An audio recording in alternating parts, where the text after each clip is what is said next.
আসসালামু আলাইকুম। এনটিভির দর্শকদের স্বাগত জানাচ্ছি। আমি স্পেশাল করেসপন্ডেন্ট জাহিদুর রহমান। দর্শক, আজকে আমাদের অতিথি বাংলাদেশের একজন আলোকিত মানুষ, যিনি ঢাকা বিশ্ববিদ্যালয়ের এমিরেটাস অধ্যাপক ডক্টর সিরাজুল ইসলাম। স্যার, আপনাকে প্রথমে অভিনন্দন। আপনি ৮৮ বছরে কিছুদিন আগে পা দিয়েছেন। আর ঠিক ৮ দশক, প্রায় ৯ দশকের কাছাকাছি এসে এখন আপনার যাপিত জীবনটা কেমন কাটছে? না, আমার তো জীবনটা চলে গেল একরকমের। এবং আমার যে আগ্রহের বিষয় ছিল দুটো, একটা হচ্ছে লেখা, আরেকটা হচ্ছে এই শিক্ষকতা। এই দুটো আমি মোটামুটি পূরণ করতে পেরেছি। এখনো আমি লেখার মধ্যেই আছি এবং আমি ওই যে এমেরিটাস অধ্যাপক, মানে আমি বিশ্ববিদ্যালয়ের সঙ্গেও যুক্ত আছি। রিসার্চ যারা করতে চায় তাদের পরামর্শ দিই, ক্লাসরুমে পড়াই না। তবে আমি যেটা, আপনি যদি জিজ্ঞেস করেন যে আমি কি দেখলাম, তো আমি যেটা দেখলাম যে সমাজটা বদলে গেছে, রাষ্ট্র বদলেছে, কিন্তু যেটা আমার কাছে দুঃখজনক সেটা হচ্ছে যে সমাজও বদলেছে। রাষ্ট্র, যেমন ব্রিটিশ রাষ্ট্র পার হলাম, পাকিস্তানি রাষ্ট্র পার হলাম, বাংলাদেশ রাষ্ট্র হলো, কিন্তু রাষ্ট্রের যে চরিত্র, মূল চরিত্র, সেইটা বদলায় নেই। রাষ্ট্র আগের মতনই আমলাতান্ত্রিক আছে এবং রাষ্ট্রের অর্থনৈতিক যে দর্শন সেটা আগের মতোই পুঁজিবাদী রয়ে গেছে। ওয়ালটন ফ্রিজ কিনে অনেকের মতো আপনিও হয়ে যেতে পারেন মিলেনিয়াল। সেরা পণ্যের সেরা অফার। কাজেই যেটা আমাদের প্রত্যাশা ছিল সেটা হচ্ছে যে সমাজে একটা পরিবর্তন আসবে। অর্থাৎ সমাজে যে খুব সংক্ষেপে বলতে গেলে যে সমাজটা গণতান্ত্রিক হবে। এবং গণতান্ত্রিক হওয়ার অর্থ আমি যেটা বুঝি সেটা হচ্ছে যে প্রত্যেকটা নাগরিকের সমান অধিকার এবং সুযোগ থাকবে। সকলেই যে সমান হয়ে যাবে তা না, মেধার পার্থক্য থাকবে, কিন্তু সুযোগ থাকবে। এবং ক্ষমতা কোনো একটা বিশেষ জায়গায় থাকবে না, কেন্দ্রে থাকবে না। আগের সব রাষ্ট্রেই ক্ষমতা ছিল কেন্দ্রে, একেবারে কেন্দ্রীভূত। বাংলাদেশ রাষ্ট্র ক্ষমতা এক জায়গাতে কেন্দ্রীভূত হয়ে রয়েছে। তো ক্ষমতার যে বিকেন্দ্রীকরণ, সেটা হচ্ছে গণতন্ত্রের একটা প্রধান শর্ত। সেই গণতন্ত্রের, সেই ক্ষমতার বিকেন্দ্রীকরণ আমরা দেখতে পাইনি। তো সেই দিক থেকে আমার যেটা হলো যে আমরা এই পরিবর্তনটা দেখলাম রাষ্ট্রীয় ক্ষেত্রে, একটা আপেক্ষিক বাহ্যিক পরিবর্তন দেখলাম, কিন্তু রাষ্ট্র বদলালো না। আর সমাজে যেটা ঘটলো সেটা হলো যে ওই যে পুঁজিবাদের বিকাশ, সেই বিকাশটা এখন এমনভাবে ঘটেছে যে এখন মানুষ বিচ্ছিন্ন হয়ে পড়েছে। আপনি দেখবেন যে অর্থনৈতিক সংকটটা যে কেবল দরিদ্রের পরিবারে তা নয়, বিত্তবান পরিবারেও অর্থনৈতিক সংকট আছে, এই অর্থে যে সেখানে দ্বন্দ্ব আছে, ভাইয়ে ভাইয়ে দ্বন্দ্ব, ভাই বোনে দ্বন্দ্ব, সম্পত্তি নিয়ে বিরোধ, ভীষণ রকমের বিরোধ। এর কারণ হচ্ছে যে পুঁজিবাদ যে ব্যক্তি মালিকানায় বিশ্বাস করে, মুনাফায় বিশ্বাস করে, সেইটা একটা চরম আকারে চলে গেছে, পৃথিবী ব্যাপী গেছে, বাংলাদেশেও হচ্ছে। এইটা আমাদের কাম্য ছিল না। আমরা কিন্তু সমাজকে একটা সংলগ্ন, সংযুক্ত হিসেবে দেখতে চাইতাম। সেইটি আমরা আশা করেছি। আমাদের সংস্কৃতির চর্চা বলেন, সাহিত্যের চর্চা বলেন, তার মুখ্য লক্ষ্য ছিল যে মানুষকে আমরা সামাজিক করব, যে মানুষকে বিচ্ছিন্ন হতে দেব না। কিন্তু মানুষ সামাজিক না হয়ে বিচ্ছিন্ন হচ্ছে, আত্মকেন্দ্রিক হচ্ছে, স্বার্থপর হচ্ছে, মুনাফালোভী হচ্ছে।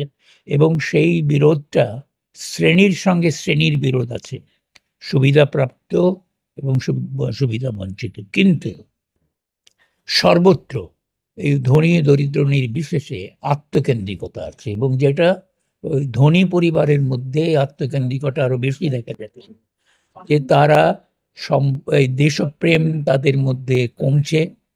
এবং দেশপ্রেম কমার একটা লক্ষণ হচ্ছে যে আমাদের সম্পদ পাচার হয়ে যাচ্ছে।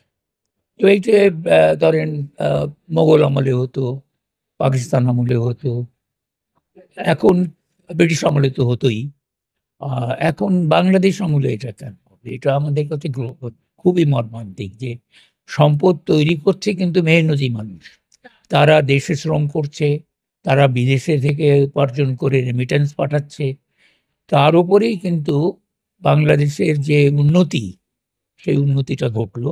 কিন্তু এই উন্নতির যে ফল, সেটা কিন্তু ওই বিতরণ ঘটছে না, এটার যে সর্বত্র বিতরণ হবে সেটা হচ্ছে না। আমি যদি উপমা দেই তাহলে বলতে হবে যে উন্নতিটা অনেকটা পাহাড়ের মতো চতুর্দিকে ঘুরে যাচ্ছে, উন্নতিটা নদীর মতো নয়, অর্থাৎ সর্বত্র বিস্তৃত হচ্ছে না, এইটাই দুঃখজনক।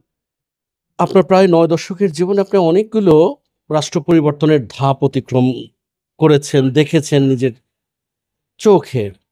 সেটা ব্রিটিশ থেকে ভারতবর্ষ, ভারত থেকে পাকিস্তান, পাকিস্তান থেকে বাংলাদেশ। তো আমাদের বাংলাদেশের আমাদের বাঙালি জীবনের একটা বড় ঘটনা 1971 মহান মুক্তিযুদ্ধে, এবং সেটার একটা বড় লক্ষ্যই ছিল বৈষম্যহীন একটা সমাজ ব্যবস্থা।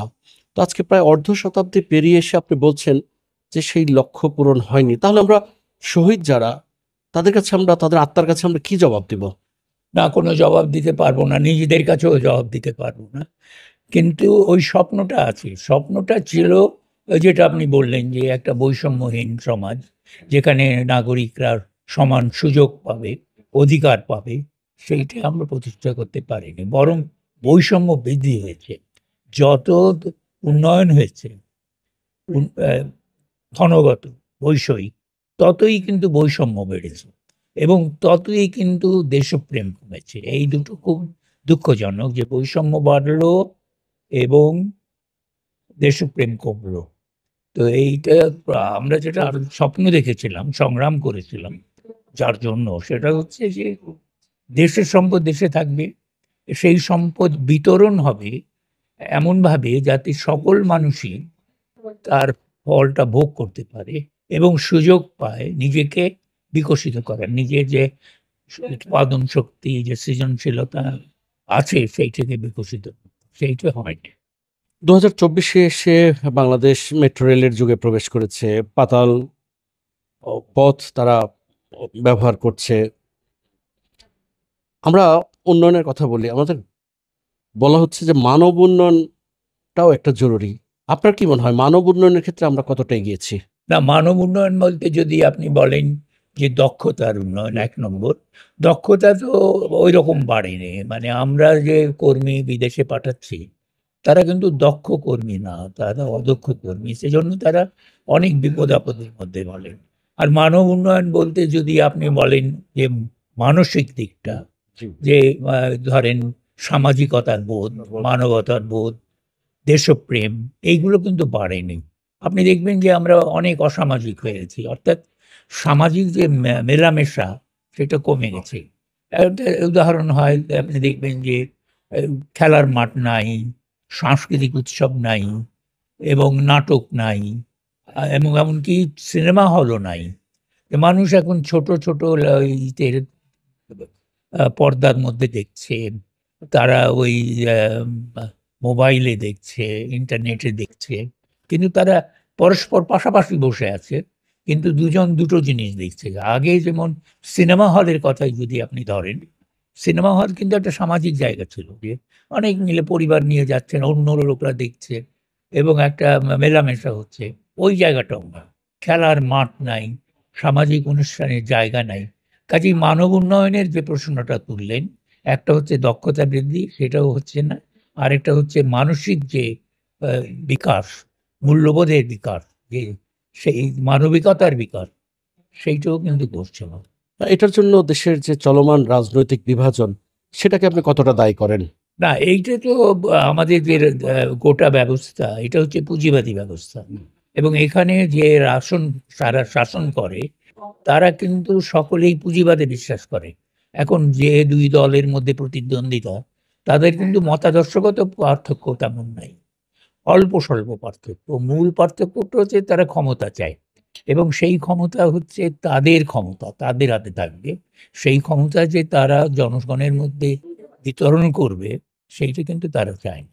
কাজেই এইখানে এই রাজনৈতিক সংকটটা হচ্ছে ক্ষমতার জন্য যে দর কষাকষি, যে সংগ্রাম, যে সংঘর্ষ, সেইটা, এবং এতে জনগণের কোনো অংশগ্রহণ নাই।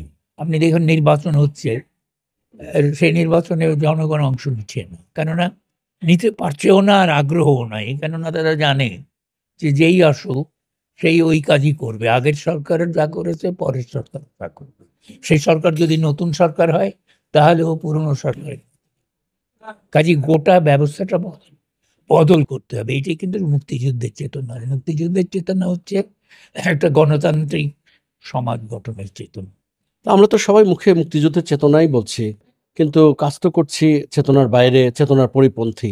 এটা আমাদের সমাজকে আসলে তাহলে কোথায় নিচ্ছে? পরিপন্থী কথাটা খুব সঙ্গত, যে এই উল্টো দিকে যাচ্ছি আমরা, যে ওই ব্যক্তিকে বিচ্ছিন্ন করে ফেলছি।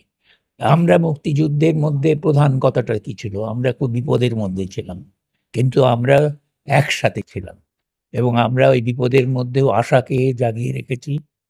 ওই বিপদের মধ্যেও মনে করেছি যে মুক্তি আসবে, কেননা আমরা লড়ছি, একসাথে লড়ছি। এখন যে লড়াইটা, সেটা ব্যক্তিগত লড়াই। এখন যে স্বপ্ন, সেটা ব্যক্তিগত স্বপ্ন। ওই সমষ্টিগত স্বপ্ন ৭১ সালে বিপদের মধ্যে ছিল। ওই সমষ্টিগত লড়াই, ওই বর্বর যে ভীষণ রকম বর্বর একটা বাহিনী, তাদের বিরুদ্ধে ছিল। কিন্তু সেই সমষ্টিগত লড়াই, একত্র হয়ে লড়াই বা একত্র হয়ে স্বপ্ন দেখা, ওইটা নাই। প্রত্যেকে নিজের স্বপ্ন আলাদা করে দেখছে, প্রত্যেকে নিজের সংগ্রাম নিজে নিজে করছে এবং সেজন্য হতাশা দেখা দিচ্ছে সমাজের মধ্যে। সমাজের মধ্যে আপনি দেখবেন যে আশার চাইতে হতাশা বেশি, হতাশা বাড়ছে। স্যার, আপনার জন্ম আদি বিক্রমপুর, অর্থাৎ আজকের মুন্সিগঞ্জে। আপনার কি ছোটবেলা থেকেই স্বপ্ন ছিল যে বিশ্ববিদ্যালয়ের অধ্যাপনা করবেন? না, এই সেই স্বপ্ন ছিল না। আমার আসল স্বপ্ন ছিল যে আমি লেখক হব। তো লেখক হইতে হইতে ওই চর্চা টর্চা করতাম, কিন্তু একটা পেশা তো দরকার হবে, এবং পেশা হিসেবে আমি খুশি হতাম যদি সাংবাদিকতা করতে পারতাম। কিন্তু আমাদের সময় সাংবাদিকতা ওই রকম সুগঠিত ছিল না। আর আমার সাংবাদিক না, আমার সাংবাদিকতা হতো যে সম্পাদকীয়, উপসম্পাদকীয় ওই জায়গাতে। তো ওই প্রতিষ্ঠান তখন গড়ে ওঠেনি। সেইখানে বিশ্ববিদ্যালয়ের চাকরিটা আমার জন্য খুবই আকর্ষণীয় হলো। ওইটা তো আমি বাদ করে দিলাম। আমি ওই যে প্রশাসনিক যে চাকরি, সেই জায়গায় আমার মোটেই আগ্রহ ছিল না।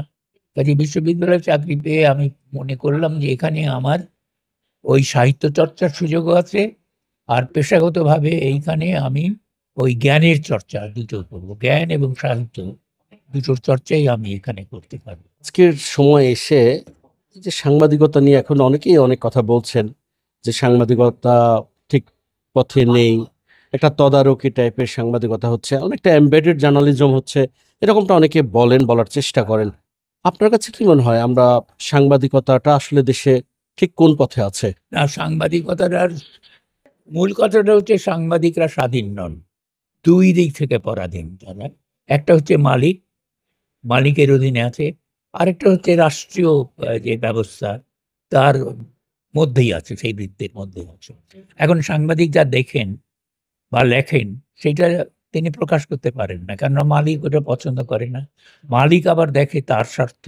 মালিক মনে করে যে এইটা লিখলে সরকার খুশি হবে না বেজার হবে, তো সেইটা চিন্তা করে মালিক সেই স্বাধীনতা দেয় না। কাজেই এখন সাংবাদিকের সংবাদপত্রের স্বাধীনতা মানে কিন্তু আমরা মালিকের স্বাধীনতা বুঝি না। আমি বুঝি সাংবাদিকের স্বাধীনতা। সাংবাদিকের সেই স্বাধীনতা তো নেই। মালিকরা এখন নিজেদের স্বার্থে পত্রিকা চালাচ্ছেন এবং সেই স্বার্থটা হচ্ছে মুনাফার স্বার্থ। তার মুনাফা বাড়বে কি কমবে, এবং তার অন্য যে ব্যবসা আছে, সেই ব্যবসার সুবিধার জন্য বা সেই ব্যবসাকে রক্ষা করার জন্য তিনি মিডিয়াকে ব্যবহার করেন। সেই জন্য ওই এখন মিডিয়ার আর নিজস্ব তারটা নেই। মিডিয়া যে আগের দিনের আপেক্ষিক অর্থে, একেবারে চূড়ান্ত অর্থে নয়, আপেক্ষিক অর্থে একটা স্বাধীনতা ছিল, যে যে কিন্তু সেটা এখন আপেক্ষিক অর্থ নেই। দেশে যখন কোনো রকম সংকট আসে তখন দেখা যেত, কিংবা যে কোনো বিষয় নিয়ে আমাদের একটা গোষ্ঠী, যাদেরকে আমরা সুশীল সমাজ বলি, তারা বেশ সোচ্চার হতেন। ইদানিংকালে সেই মহলকেও সেভাবে দেখা যায় না। আপনার কাছে কি মনে হয়, সমাজটা যে প্রথমে বলছিলেন বদলে গেছে, তারই কি প্রতিক্রিয়া? অবশ্যই, ১ নম্বর। ২ নম্বর হচ্ছে যে বুদ্ধিজীবীরাও তারা ভাগ হয়ে গেছেন। তারা ধরেন সরকারের সাথে এক অংশ যায়, সরকার বিরোধিতার সাথে আরেক অংশ যায়, বড় অংশ যায় সরকারের সঙ্গে। আর এই দুটোই কিন্তু একই আশায় যে তাদের একটা প্রাপ্তি হবে, ওই যে মুনাফার লিপ্সা, সেইটা কিন্তু সর্বত্র ছড়িয়েছে, বুদ্ধিজীবীদের মধ্যে দিয়েছে। দ্বিতীয়ত একটা সংস্কৃতি তৈরি হয়েছে যে সেইটা হচ্ছে যে আমি যদি কিছু কথা বলি তাহলে বিপদে পড়তে পারি। এই যে একটা বিপদের ভয়, এইটা কিন্তু এসে গেছে, যেটা আগে ছিল না। কাজে আর যে বুদ্ধিজীবীরা তখনই মুখর হতে পারেন যখন তারা সংঘবদ্ধ থাকেন। সেই সংঘবদ্ধতা তো নেই, এখানে ভাগ হয়ে গেছে, একদল সরকারের পক্ষে আর অল্প কিছু সরকার বিরোধী, এবং তারা তাদের সরকার পক্ষের লোকেরা তো সরকারের পক্ষেই বলবে, আর যারা বিরোধী তারা এই যে শক্তি অত রাখেন না, তারা একটা বিপদের আশঙ্কায় থাকবে। কাজেই ওই বুদ্ধিজীবীরা সেই ভূমিকা পালন করতে পারছেন। আসলে বুদ্ধিজীবীরা যদি এই ভূমিকা না পালন করতে পারেন, অর্থাৎ তারা বিদ্যমান ব্যবস্থার যদি সমালোচনা না করতে পারেন, মানুষকে যদি পথ দেখাতে না পারেন, তাহলে তারা বুদ্ধিজীবী থাকেন না, তারা পেশাজীবী হতে পারেন, ভালো পেশাজীবী। কিন্তু বুদ্ধিজীবী মানেই হচ্ছে যে বুদ্ধি দিয়ে ব্যবস্থাটাকে ব্যাখ্যা করব এবং এই ব্যাখ্যাটাকে পরিবর্তন করার চেষ্টা করব, কেন ব্যাখ্যা না, পরিবর্তন করার চেষ্টা করব। তো এই দুটো কাজ আমরা করতে পারছি না বুদ্ধিজীবী যারা। আপনি ঢাকা বিশ্ববিদ্যালয়ে শিক্ষকতা করেছেন, সিনেট আপনাকে 2বার মনোনীত করেছিল ঢাকা বিশ্ববিদ্যালয়ের মতো একটি বিশ্ববিদ্যালয়ের ভিসি হিসাবে, কিন্তু আপনি 2বারই প্রত্যাখ্যান করেছেন। এখন তো এটা ভাবাই যায় না, এখন সবাই লালায়িতই থাকে, দলবাজি করেন, নানা রকম সংগঠনের আশ্রয় প্রশ্রয়, অন্তত ওই পথে যেতে চান। এই স্পিরিটটা আপনি কোথা থেকে পেয়েছিলেন? এক নম্বর কথা হচ্ছে সামরিক শাসন ছিল তো। আমি যে 2বারই হয়েছিলাম তখন দেশে সামরিক শাসন ছিল। তো আমি দেখলাম যে ভাইস চ্যান্সেলরকে ওই সামরিক শাসনের অধীনে থাকতে হবে। আমরা বিশ্ববিদ্যালয়ের স্বায়ত্তশাসনের জন্য দীর্ঘ সংগ্রাম করেছি, এবং আমরা ওই বাংলাদেশ স্বাধীন হওয়ার পরে বিশ্ববিদ্যালয়ের জন্য যে এই আইন পেলাম, যে অর্ডার পেলাম, সেইটার মধ্যে স্বায়ত্তশাসন ছিল, নির্বাচন ছিল। কিন্তু ওই নির্বাচনটা তো আমরা মনোনীত হচ্ছি, কিন্তু আমি যদি ভাইস চ্যান্সেলর হই তাহলে আমাকে ওই সামরিক শাসনের অধীনেই কাজ করতে হবে, 1 নম্বর। 2 নম্বর, আমি যেটা দেখলাম যে আগের দিনে ভাইস চ্যান্সেলরের যে ভূমিকা ছিল সেইটা মূলত ছিল শিক্ষাগত, প্রশাসনিক না। কিন্তু বাংলাদেশ স্বাধীন হওয়ার পরে ভাইস চ্যান্সেলরের ভূমিকা দাঁড়িয়ে গেল প্রশাসনিক, যে তিনি সবকিছু ঠিক করবেন, শিক্ষক নির্বাচন, টেন্ডার গ্রহণ, তারপরে এই যে এমনকি ওই প্রভোস্ট নিয়োগ, সমস্ত কিছু তিনিই করবেন। তখন ওই প্রশাসনিক দায়িত্বটাও আমাকে আকর্ষণ করে না। আমি তো একজন শিক্ষক, আমি তো ওই যে এত কমিটির মধ্যে আমাকে থাকতে হবে, কেউ খুশি হবে, কেউ বেজার হবে, এই এবং এবং চতুর্দিকে দুর্নীতি, তার মধ্যেও কেমন করে নিজেকে রক্ষা করব। এই 2 কারণে, একটা কারণ সামরিক শাসন, আরেকটা কারণ যে ওই প্রশাসনিক দায়িত্ব অনেক বেড়ে যাওয়া এবং সেখানে নানান রকম জটিলতা সৃষ্টি হয়। আপনার জীবনের সেরা প্রাপ্তি কি, আর অপ্রাপ্তিও জানতে চাই। আমার জীবনের সেরা প্রাপ্তি হচ্ছে যে আমি আমার অঙ্গীকার থেকে কখনো বিচ্যুত হইনি। আমার অঙ্গীকারটা ছিল যে আমি লিখব এবং আমি সমাজ পরিবর্তনের জন্য লিখব। আমি ওই জায়গা থেকে বিচ্যুত হইনি, এবং আমার বিচ্যুত না হওয়ার একটা কারণ হচ্ছে ওই যে যেটা আপনি বললেন যে ভাইস চ্যান্সেলর হইনি। আমি কোনো প্রশাসনিক পদেই যাইনি, মানে ধরুন যে কোনো একাডেমির মহাপরিচালক বা কোনো কিছু চেয়ারম্যান হওয়া, এই দিকে আমার লক্ষ্য ছিল না। আমার লক্ষ্য ছিল বিশ্ববিদ্যালয়ের শিক্ষকতা করাই, এবং সেটাই করেছি, এবং সেইখানে আমি যেটুকু চরিতার্থতা পেয়েছি তাতে আমি সন্তুষ্ট। অপ্রাপ্তি? হ্যাঁ, অপ্রাপ্তি হয়তো আরো ভালো কাজ করতে পারতাম, হয়তো আমি আর নিজেকে আরো বেশি কর্মক্ষম হিসেবে দেখতে পেতাম। সেইটা পারিনি, হয়তো আরো বেশি কাজ করার ছিল, সেটা করতে পারিনি। কেমন বাংলাদেশের স্বপ্ন দেখেন? সেইটা তো আগেই বললাম যে আমি বাংলাদেশে একটা গণতান্ত্রিক সমাজের স্বপ্ন দেখি, সেই স্বপ্নটা লালন করি। আপনার জীবনের শেষ ইচ্ছে কি? না, সেটা এই চালিয়ে যাওয়া, মানে কাজের মধ্যেই প্রস্থান করা। আমি যেন কখনো ভেঙে না পড়ি, কখনো অসুস্থ না হয়ে পড়ি, এইটাই আমার আকাঙ্ক্ষা, যে আমি কাজের মধ্যে থেকেই যেন বিদায় নিতে পারি। জীবনের এই পর্যায়ে এসেও আপনি লেখালেখি করছেন এবং অনেক লেখা আছে যেটা সহজে অনেকের বিরাগভাজন হতে হয়। এখনো কি বিরাগভাজন হলে চাপের মুখোমুখি হতে হয় না, আপনাকে? আমি কিন্তু এখন আর ওই রকম আগে যেমন খবরের কাগজে লেখা হতো লিখি না। হুম। খবরের কাগজে আমার যে লেখা ছাপা হয় সেটা হচ্ছে, আমি নতুন দিগন্ত নামে একটা পত্রিকা সম্পাদনা করি, তার সম্পাদকীয় বড় করে লিখি, সমসাময়িক ঘটনার উল্লেখ থাকে, সেখান থেকে সংবাদপত্রগুলো তাদের প্রয়োজনে বিশেষ বিশেষ অংশ নিয়ে নেয়। তো ওইটা হচ্ছে আমার ওই সংবাদের পত্রের সাথে আমার যোগাযোগ।